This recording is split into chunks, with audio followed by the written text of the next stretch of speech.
안녕하세요. 선한목자교회 유기성 목사입니다. 시애틀 형제교회 꼭 방문하고 싶은 교회 중에 하나입니다. 저는 시애틀 형제교회에 가보지는 못했고 교우들은 몇 분을 만났습니다. 저희 교회에 한국을 방문하실 때 시애틀 형제교회 교우들 중에 예배를 함께 드리고 인사하고 가시는 분들이 몇 분 계셨습니다. 한결같이 참 좋으신 분들이셨습니다. 그래서 시애틀 형제교회가 참 좋은 교회구나 그런 생각을 늘 하고 있습니다. 언제 하나님께 기회가 허락하시면 한번 만나볼 기회가 있지 않겠나 생각합니다. 세 번의 집회가 온라인으로 진행이 됩니다.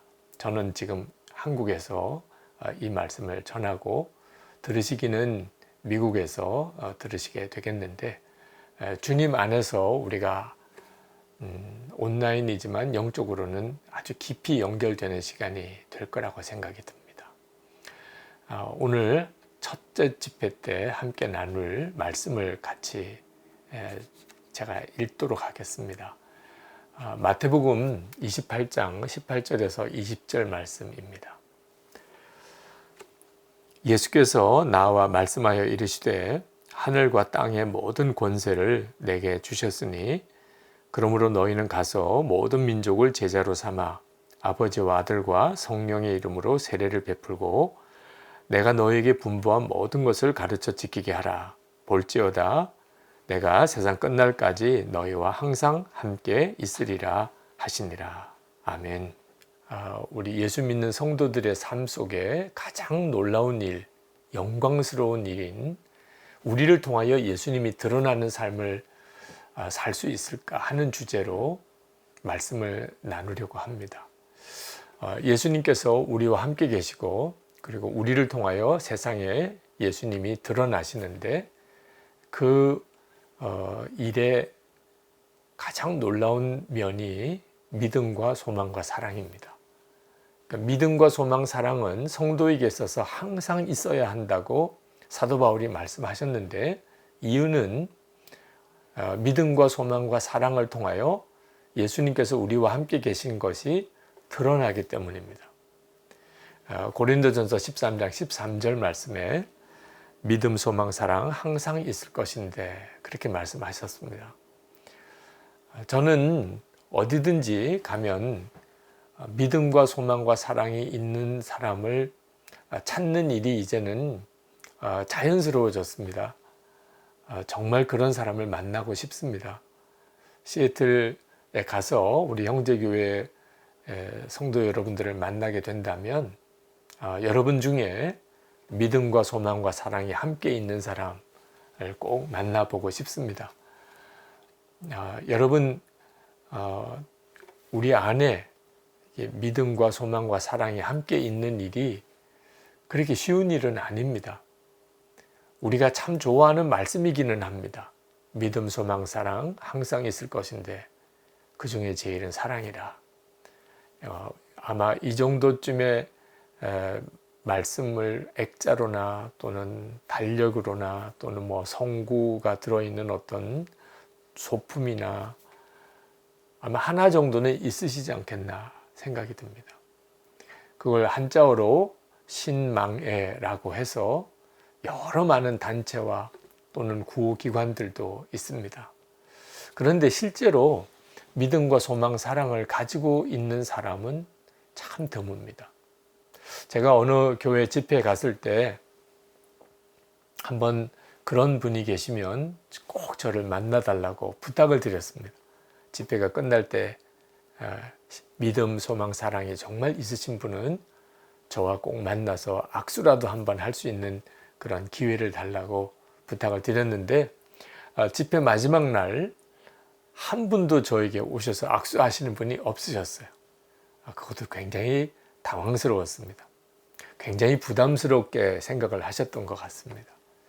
근데 그 목사님과 이야기를 나누다가 목사님이 추천하실 분이 있다는 거예요. 그 교회 믿음과 소망, 사랑이 정말 있는 권사님이 계시대요. 그래서 목사님 제가 사례비는 받지 않아도 그 권사님을 꼭 한번 만나고 가고 싶다고 했더니 만나게 할 수 없다는 겁니다. 왜 그러냐 그랬더니 만약에 내가 그 권사님이 믿음, 소망, 사랑이 있는 분이라고 강사님하고 이렇게 만나게 해드렸다는 알려지면 그 권사님은 그 교회에 계속 계실 수가 없다는 거예요. 교인들이 시기하고 질투해서 그 권사님마저 잃어버릴 가능성이 있기 때문에 목사님에게 소개해드릴 수 없겠다고. 제가 그 목사님 말씀을 듣고 충분히 이해가 됐습니다. 그리고 계시다는 것만으로도 만족했어요. 여러분, 시애틀 형제교회는 믿음, 소망, 사랑 다 가지고 계신 분이 많으시겠죠. 그렇게 되기를 바라고 또 기대합니다. 자, 오늘 그 중에 첫 번째 것, 믿음은 있는가 하는 것에 대해서 함께 말씀을 나누고 또 여러분들도 여러분 자신의 신앙을 한번 점검해 보시게 되기를 바랍니다. 여러분, 믿음은 다 있으시죠? 다 있으시다고 그런 대답을 하실 겁니다. 믿음 없이 이 집회에 참석할 사람이 누가 있겠습니까? 그러나 예수님께서 재림에 오실 때 이 세상에서 믿는 자를 보겠는가? 그런 걱정을 하셨어요. 누가복음 18장 8절입니다. 내가 너에게 이르노니 속히 그 원한을 풀어주시리라. 그러나 인자가 올 때 세상에서 믿음을 보겠느냐 하시니라. 아니, 이렇게 믿는 사람이 많은데 예수님께서 믿음을 보겠느냐라고 말씀하신 게 이게 무슨 의미입니까? 만약에 우리가 가지고 있는 지금 이런 믿음의 개념이라면 예수님의 말씀은 사실 이해가 안 되죠. 예수님이 말씀하셨던 믿음은 우리가 생각하는 믿음과 다르다는 것을 우리가 알아야 합니다. 저는 어릴 때 믿음은 교회 다니는 거라고 생각했습니다. 교회 다니면 믿는 거죠. 그래서 저는 당연히 제가 믿음은 있다고 생각했습니다. 저는 교회를 다닐 정도가 아니고 아버님도 목사님이셨고 집이 교회에 있으니 당연히 제가 믿음이 있는 사람이잖아요. 저는 믿음 좋은 사람은 착한 사람이라고 생각했습니다. 착한 사람은 아주 믿음이 좋은 거다. 그런 생각을 했었습니다.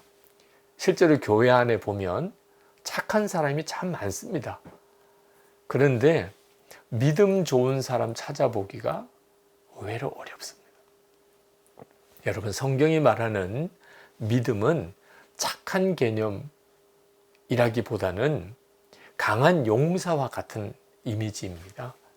다윗이 골리앗과 싸우러 나갔을 때 그 소년 목동이었던 다윗이 구척 장신 거인 용사 중의 용사인 블레셋 사람 골리앗과 싸우러 나갈 때 그때 그 다윗의 마음, 두려움이 없는 그 마음, 그게 바로 믿음인 것입니다.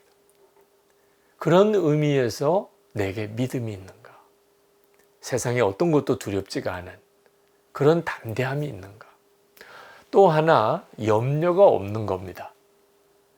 믿음의 반대말 개념은 염려입니다. 이 세상에 살아가는 동안에 먹고 입고 사는 염려가 참 많죠. 예수를 믿게 되면 그 염려가 없어집니다. 왜? 주님께 맡겨지니까요. 염려를 주님께 맡겨버리라, 그런 말씀이 있잖아요. 네. 그게 믿음인 것입니다. 누가복음 21장 34절에 보면 너희는 스스로 조심하라. 그렇지 않으면 방탕함과 술 취함과 생활의 염려로 마음이 둔하여지고 뜻밖의 그날이 덕과 같이 너에게 임하리라. 우리 주님이 재림에 오실 때 술 취하고 방탕한 사람 주님 앞에 설 수 없죠. 그런데 똑같은 부류가 있는데 생활의 염려에 사로잡혀 사는 사람, 그 사람도 영적으로는 술 취하고 방탕한 사람과 똑같다는 거예요. 믿음이 없다는 점에 있어서 그렇다는 겁니다. 왜냐하면 예수님을 믿었다면 염려가 주님께 맡겨져야 되는 사람이니까요. 그래서 베드로전서 5장 7절에 염려를 주께 맡겨버리라 그랬습니다. 여러분은 염려가 주님께 맡겨집니까? 한 번은 어느 선교사님이 치료를 받으러 한국에 귀국을 하셔서 병원 신방을 갔습니다. 수술 받기 전에 선교사님을 위해서 성경을 읽고 기도하는데 그때 읽은 말씀이 베드로전서 5장 7절입니다. 염려를 주께 맡겨버리라. 그리고 선교사님께 선교사님 이제 의사가 다 수술할 테니까 그리고 주님이 선교사님과 함께 계시니 염려를 주님께 맡기세요. 그런데 아멘 이렇게 해야 그 다음에 기도하고 신방이 맞춰지겠는데 선교사님이 아무 대답이 없으신 겁니다. 선교사님 염려를 주님께 맡기세요. 아무 말씀이 없으세요. 고개만 숙이고 계세요. 그러더니 아주 작은 목소리로 그게 안 돼요. 그 말을 하시는데 깜짝 놀랐습니다. 염려를 주님께 맡겨버리는 그게 생각처럼 되는 게 아니잖아요. 여러분은 여러분의 삶 속에 어려운 일이 생길 때 주님이 여러분과 함께 계시니 그 염려가 주님께 맡겨집니까? 여러분 돈은 말입니다. 참 놀라운 힘이 있습니다. 여러분에게 돈이 $10,000가 있다든지 10만 달러가 있다든지 또는 100만 달러가 있다든지 하다면 아마 어지간한 염려는 그 돈에 맡겨지는 것을 느낄 겁니다. 돈이 있으니까 걱정이 안 되는 거죠. 돈이 한 $10,000 정도쯤 있는 사람이 어느 식당에 가서 식사를 하는데 식비 걱정을 하겠습니까? 우리는 돈의 힘을 믿는 거예요. 그런데 예수님을 마음에 영접하고 주님과 동행하고 사는데 돈 문제로 인한 걱정이 생긴다면 그러면 그 사람이 진짜 예수님을 믿는 겁니까? 한 번은 어느 선교사님이 참 정말 웃지 못할 간증을 하시더라고요. 그 선교사님이 학교 다닐 때 초등학교 때부터 자기는 깡패들과 어울려 다니는 깡패였다는 거예요. 아니 세상에 초등학교 다닐 때부터 깡패일 수가 있나요? 근데 그 선교사님 하는 이야기를 들으니까 웃어야 할지 울어야 할지 모르겠더라고요. 아버님이 자기가 초등학교 다닐 때 돌아가셨습니다. 이제 홀 어머니세요. 그런데 외삼촌도 이모도 자기를 만나면 엄마가 이제 너 믿고 살아. 그러니 너 이제부터 열심히 공부해야 돼. 그렇게 이야기를 하는데 너무 놀랐다는 거예요. 엄마가 초등학교 다니는 나를 믿고 산다니. 자기는 그런 생각 한 번도 해본 적도 없고 그럴 수도 없다고 생각이 들더래요. 그런데 교회 갔더니 장로님도 그러시고 또 목사님도 그러시고 엄마가 이제 너 믿고 살아. 그러니 너 이제부터 정신 똑바로 차리고 공부 열심히 해야 돼. 너무 혼란스럽더래요. 자기는 교회 열심히 다니는 엄마가 예수님을 믿고 사는 줄 알았대요. 그런데 이제 나를 믿고 산다니. 초등학교인 내가 어떻게 엄마를 책임질 수 있냐는. 그래서 엄마한테 가서 엄마 나 믿지 마. 삼촌도 그러고 목사님도 그러시는데 엄마가 나 믿고 산다는데 엄마 나 믿지 마. 그랬대요. 그랬더니 엄마가 아니야 나 너 믿어. 그때부터 얼마나 혼란스러운지 그래서 생각했답니다. 엄마가 나 믿으면 큰일 나는데 그래서 엄마가 나 믿지 않게 하려고 그때부터 깡패들하고 어울려 다니기 시작했대요. 엄마 나 믿으면 안 돼. 나 믿을 만한 사람 못 돼. 그걸 엄마한테 알려주고 싶어서. 제가 그 이야기를 듣고 우리도 우리 자녀들에게 그 아이들이 어떻게 생각할지 모르면서 우리 식대로 이야기한 내용이 바로 그런 내용인 거 깨달았어요. 아빠는 너 믿어. 엄마는 너 믿고 살아. 우리는 다 그 말이 의미가 뭔지 알잖아요. 근데 아이들은 헷갈리는 거예요. 엄마 아빠가 나를 믿고 산다. 여러분, 우리가 정말 예수님 그분을 정말 믿고 사는 게 맞나요? 이 점을 우리가 분명하게 해야 합니다. 우리가 신앙의 가문이라는 것, 또 내가 예수를 얼마나 오래 믿었다는 것, 내가 얼마나 정통교회에 다닌다는 것, 사실 그건 자랑할 것이 못 됩니다. 여러분, 이스라엘 백성이 그 여리고성을 무너뜨릴 때, 그때 아간이 하나님 앞에서 손대지 말아야 될 그 여리고성의 재물을 숨겼다가, 그리고 아간과 그 가족들이 다 몰살당하고, 그것 때문에 아이성 전투에서 이스라엘이 지지요. 여러분, 그때 그 아간이 유다 지파 사람입니다. 이스라엘의 지파 중에 가장 명문 지파지요. 우리가 신앙의 가문 자랑스럽지만 사실 그거 내세울 일 못 된다는 거예요. 여러분, 가룟 유다는 예수님과 3년 동안 함께 지냈지요. 주님의 말씀 듣고 주님의 행하시는 모든 일을 다 본 사람이에요. 결국은 그가 예수님을 은30에 팝니다. 여러분, 아나니아와 삽비라는 오순절 성령 강림이 있을 때 그때 사람이에요. 그런데도 그는 땅 판 거 일부를 감추고 거짓말로 그 모든 땅 판 돈이라고 그렇게 헌금하고 죽어나갔잖아요. 우리가 우리 자신의 신앙을 점검하는 데 있어서 정말 겸손해야 합니다. 나는 진짜 예수님을 믿는 그 믿음을 가지고 있나? 자, 그렇다면 어떻게 두려움도 없는 믿음, 염려도 없는 믿음을 가질 수 있을까요? 그 답은 실제로 우리와 함께 계시는 예수님을 인격적으로 알고 주님과 동행하는 사람이어야만 그런 믿음을 가질 수 있다는 겁니다. 저는 어려서부터 예수님의 십자가의 속죄의 은혜, 예수님의 부활의 사건, 예수님의 생애, 하나님의 나라, 저는 어려서부터 듣고 배웠습니다. 성경에 있는 내용, 십자가 복음에 대한 지식은 충분히 가지고 있었죠.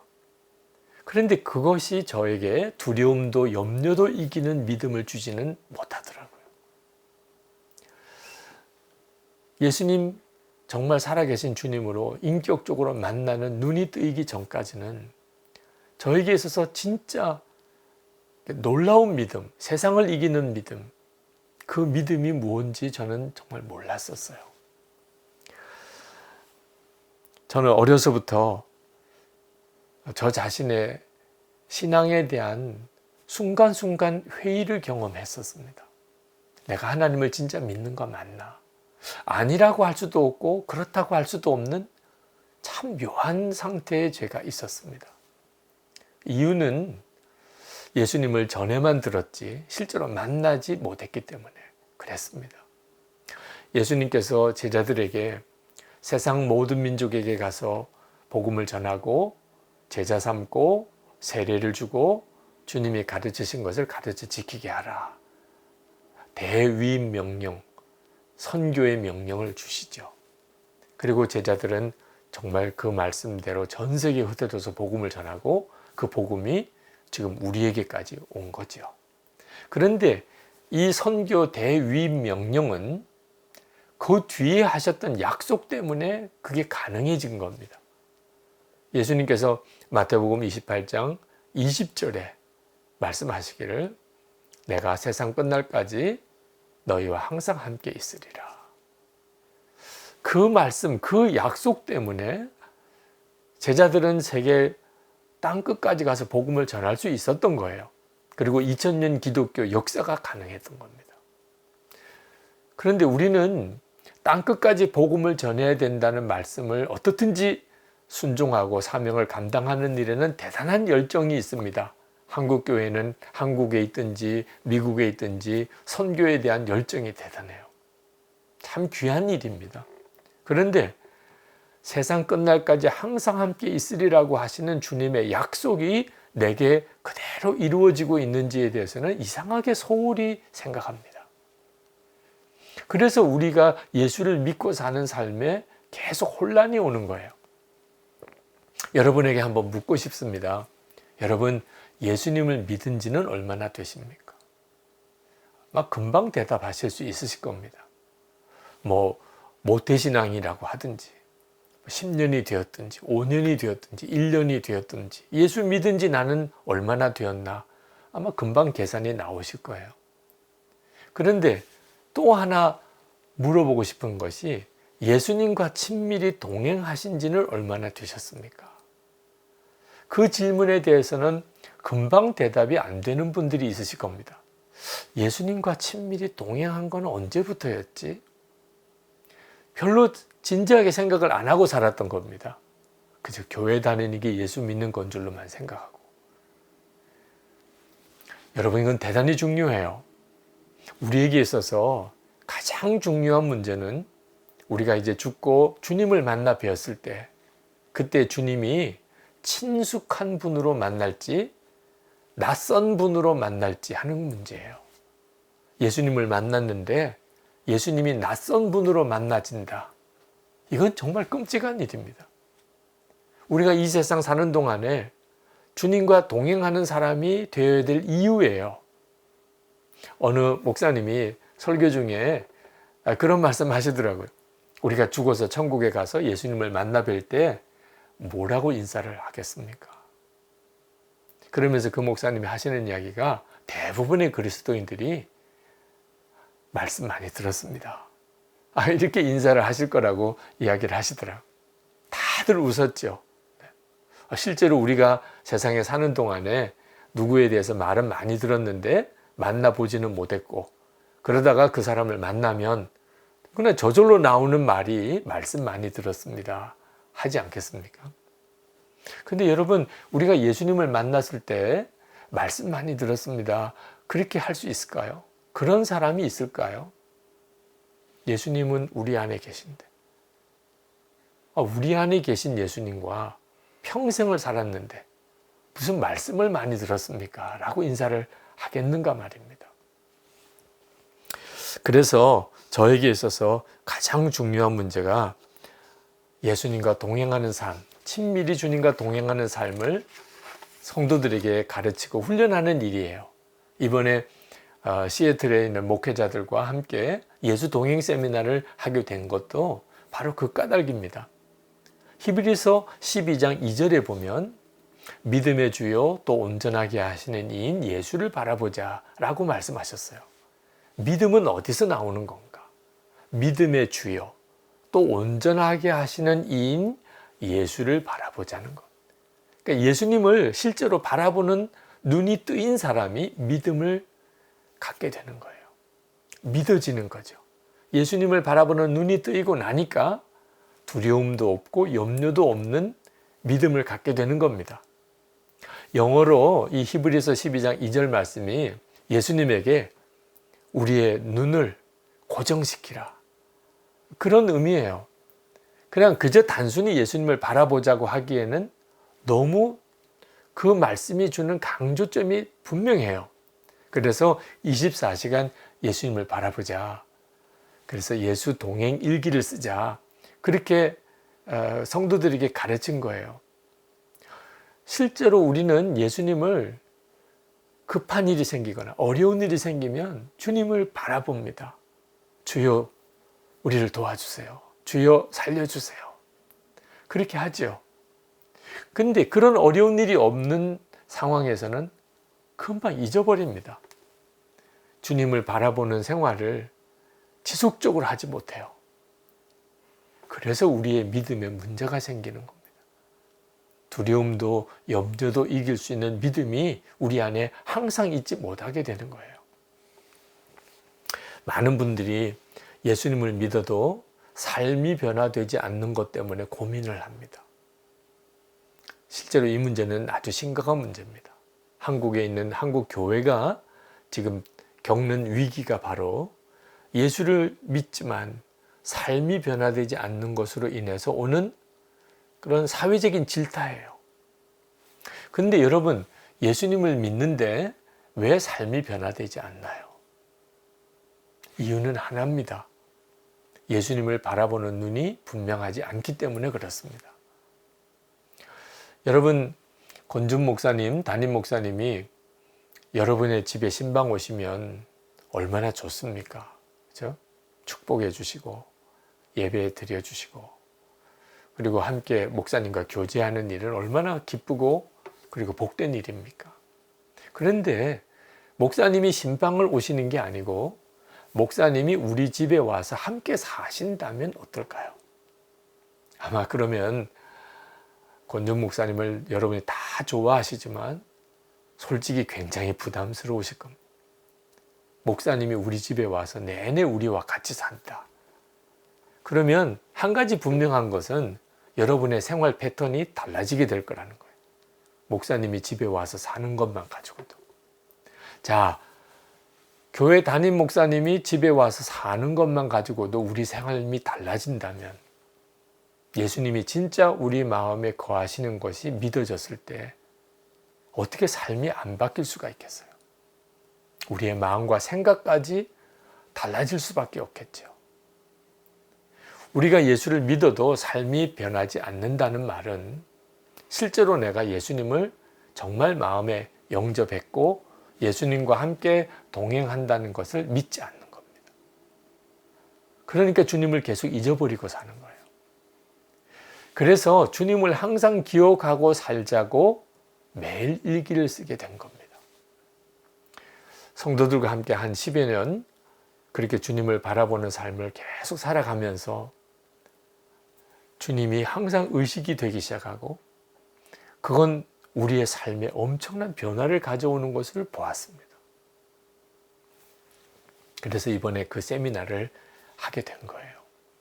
저는 시애틀 형제교회 성도 여러분들도 여러분이 진정 믿음의 사람이 되려면 그래서 두려움도 없고 염려도 없는 그 믿음을 가지기 원한다면 주님을 바라보는 삶에 여러분이 초점을 맞춰보시기 바랍니다. 성경에 보면 요셉이 애굽의 종으로 끌려갑니다. 그런데 하나님이 함께 하셨어요. 요셉이 항상 그 하나님을 바라보았습니다. 그가 나중에는 감옥에까지 가는 참 우여곡절이 있었지만 결국은 총리가 됩니다. 여러분, 모세가 80노인이었는데 그가 바로에게서부터 이스라엘 백성을 출애굽시키고 그리고 광야 40년을 이끌어 갑니다. 그때 하나님이 주셨던 약속이 함께 하시는 것이었어요. 아브라함에게도 그랬습니다. 야곱에게도 그러셨어요. 이스라엘 백성이 바벨론의 포로로 갈 때도 주님은 한결같이 한 가지만 약속하셨어요.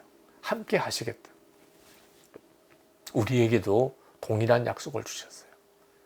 그러므로 주님이 우리와 함께 하신다는 것이 우리 신앙생활에 있어서 핵심입니다. 그 사실이 진짜 믿어질 때 그 상태를 믿음이 있다고 표현하는 겁니다. 그리고 그 믿음은 두려움과 염려가 없는 거예요. 초대교회 성도들이 많은 환난을 겪었습니다. 그러나 그때 사도 바울은 참 놀라운 고백을 해요. 사도 바울이 로마서 8장 35절부터 또 37절에 이렇게 말합니다. 누가 우리를 그리스도의 사랑에서 끊으리요? 환난이나 공고나 박해나 기근이나 적신이나 위험이나 칼이랴. 그러나 이 모든 일에 우리를 사랑하시는 이로 말미암아 우리가 넉넉히 이기느니라.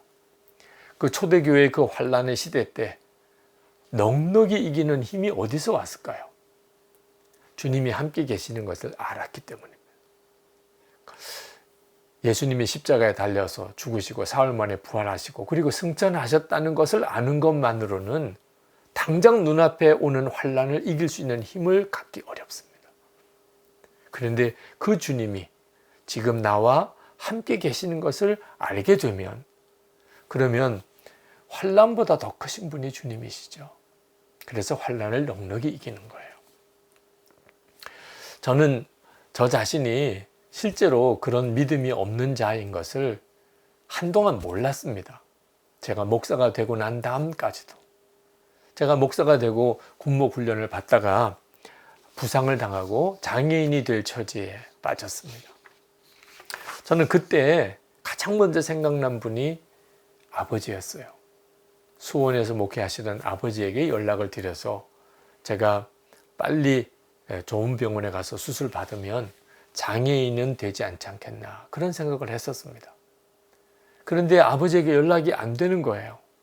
그리고 그 다음날 응급수술을 받게 되는데 군의관은 제가 장애인이 될 거라는 진단을 내렸습니다. 그 정말 절대절명의 순간에 하나님 생각이 그때 나는 겁니다. 그래서 하나님을 크게 3번 불러봤습니다. 혼자 있는 수술 대기실에서. 아무런 응답이 없었어요. 그때 제가 얼마나 정말 통곡했는지 모릅니다. 장애인이 되는 것 때문이 아니었어요. 그때서야 제가 알았어요. 제가 진짜 예수님을 믿고 있지 않았다는 것. 사람은 누구나 다 자기 힘으로 해결할 수 없는 위기를 만날 때 자기가 진짜 믿는 대상을 붙잡게 되어 있습니다. 저는 제가 장애인이 될 그 절대절명의 순간에 아버지 생각이 났지 하나님 생각이 안 났어요. 그 말은 제가 실제로 하나님을 믿는 믿음이 없었다는 겁니다. 밤새도록 사실 울었습니다. 아, 내가 엉터리 목사구나. 내가 진짜 하나님에 대한 믿음이 있는 게 아니었구나. 전에 들은 그저 하나님에 대한 지식, 예수님에 대해서 전에 들은 믿음인 거지 내 것이 아니구나. 그건 목사로서는 얼마나 비참한 일입니까? 그러고 보니까 제가 사람들 앞에 보이는 제 모습과 제 실제 내면의 삶은 많이 달랐어요. 그걸 보는 눈이 그제서야 열리더라고요. 그리고는 밤새도록 회개하고 울었습니다. 혼자 있을 때 내 모습, 그때 주님이 나와 함께 계시는 걸 몰랐기 때문에 저는 정말 엉터리 같고 더럽고 추한 사람이었어요. 그게 제 실상이었습니다. 그리고 새벽녘쯤에 예수님의 십자가가 비로소 나를 위한 십자가로 다가오는 거예요. 나 하나 지옥에 가지 않고 구원하시려고 예수님이 십자가에 달려 죽으신 그 복음이 가슴 깊이 와닿는 거예요. 그리고는 정말 감격스러웠습니다. 그동안에 제가 십자가의 설교도 했고 또 믿는다고 생각했었어요. 근데 나의 구원의 십자가의 복음인 줄은 그때 처음 깨달았습니다. 그리고 하나님 앞에 제 오른쪽 다리를 바치겠다고 했습니다. 고쳐달라고 하는 기도를 바꿨어요. 장애인이 되는 것이 아무 문제가 안 됐습니다. 오히려 장애인이 되면 진짜 주의 종이 되는데 더 좋은 조건일 거라고 생각이 들더라고요. 그러면서 한 가지 소원이 있었어요. 하나님, 주님 앞에 설 때 수고했다 내 종아. 그 말씀만 제가 들을 수만 있다면 전 충분합니다.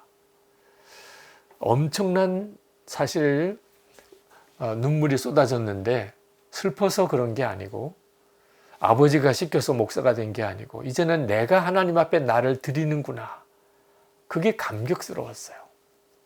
근데 참 놀라운 것은 그 순간에 주님이 나와 함께 계신 것이 너무나 분명하게 믿어지는 겁니다. 그 몇 시간 전이에요.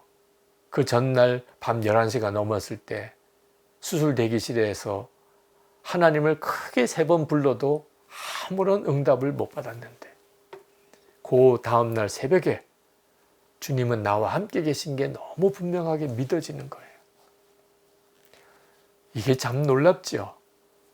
여러분, 믿음은 주님이 나와 함께 계시는 것이 믿어질 때 눈이 뜨이는 거예요. 여러분들도 주님을 계속해서 바라보십시오. 이미 주님은 여러분 안에 계시고 그리고 여러분에게 지금도 이런 믿음을 주고 계십니다.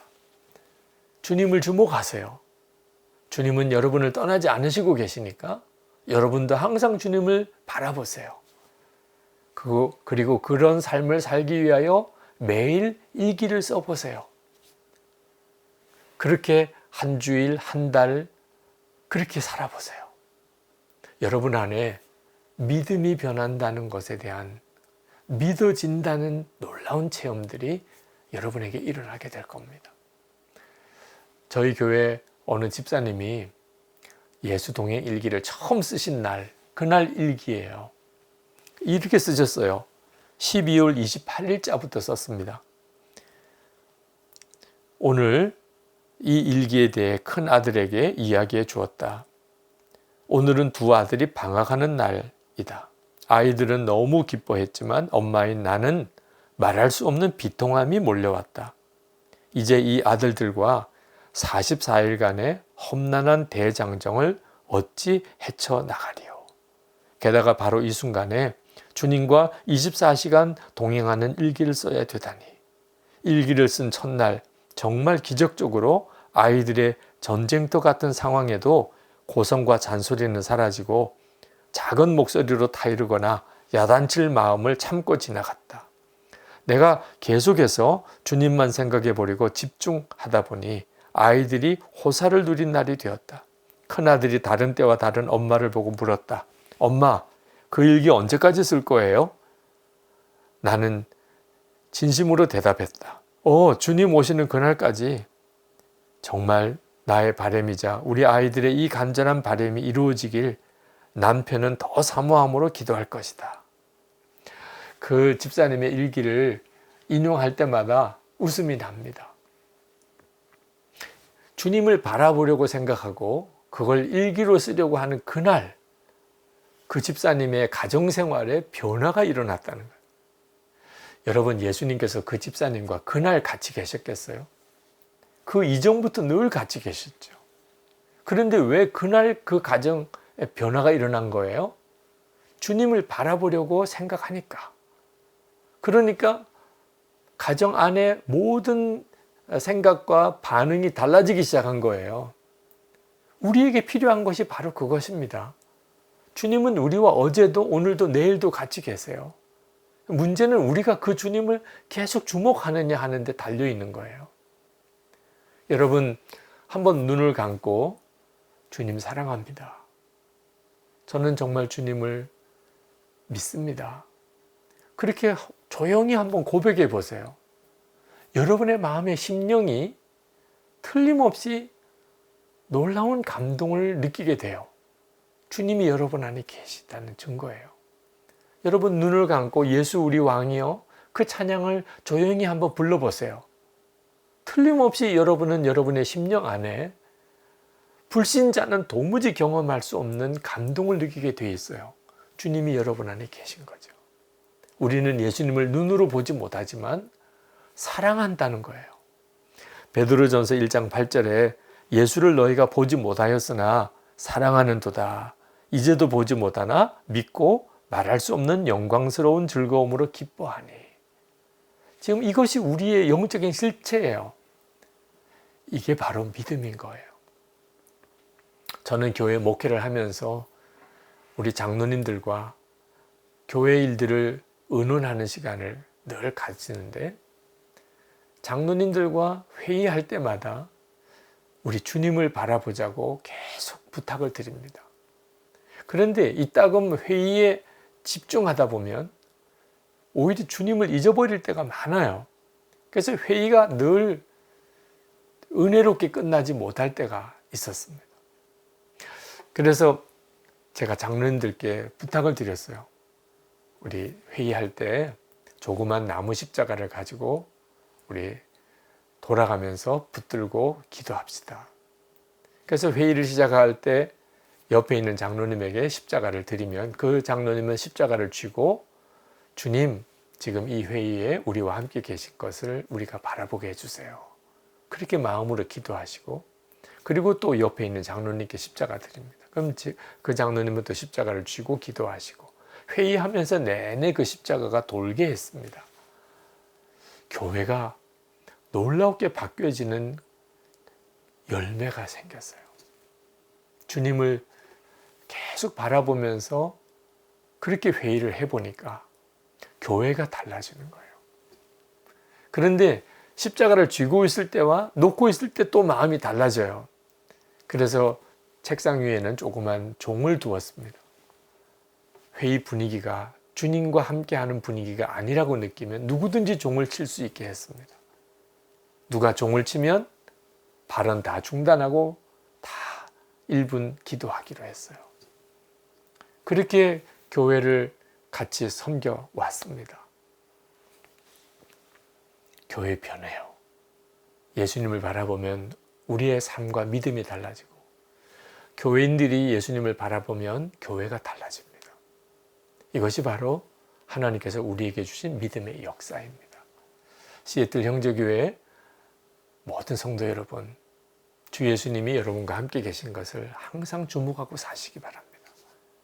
그리고 믿음, 소망, 사랑 중에 첫 번째인 믿음이 항상 있는 자이기를 축복합니다. 기도하겠습니다. 하나님의 놀랍고도 크신 은혜를 감사합니다.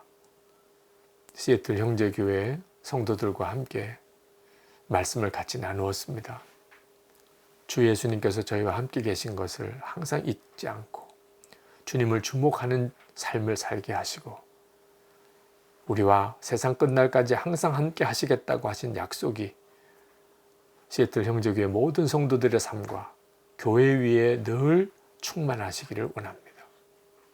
하나님, 세상에 우리를 통하여 주 예수님이 증거되기를 원합니다. 가정에서, 일터에서, 우리의 삶의 모든 영역 속에 예수님께서 저희들을 통해 주의 역사를 이루어 가시기를 원합니다. 이번 3일 동안의 특별한 집회를 통하여 주님을 바라보는 우리의 눈도 놀랍게 열려지게 하여 주시옵소서.